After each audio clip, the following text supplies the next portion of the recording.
Американскиот сенатор Џон Маккейн изјави дека рускиот председател Владимир Путин е поголема закана за безбедноста во светот од милитантите на Исламската држава.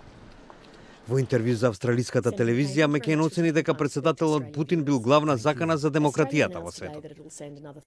I think he is the premier and most important threat, more so than ISIS. I think ISIS can do terrible things, and I worry a lot about what is happening with the Muslim faith, and I worry about a whole lot of things about it. But it's the Russians who tried to destroy the very fundamental of democracy, and that is to change the outcome of an American election. Сенаторот Маккейн додаде дека Сенатот би требало да донесе санкции врз Москва поради ваквото нејзино однесување. Маккейн додаде дека иако се уште немало докази од Русија успела да го смени резултатот на изборите во Соединетите држави, Кремљ се уште се обидувал да влијае врз изборите и во други земји, како на пример Франција.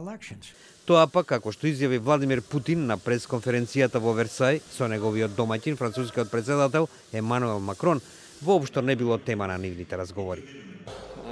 Что касается мнимого вмешательства России в чьи бы то ни было выборы, то этот вопрос мы не обсуждали, и господин президент никакого интереса к этому не проявил, но с моей стороны, что обсуждать?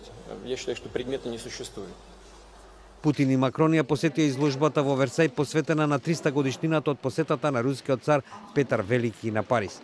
Тие претходно разговараа за повеќе теми, меѓу кои за Сирија и Украина, како и за човековите права и медиумите во Русија.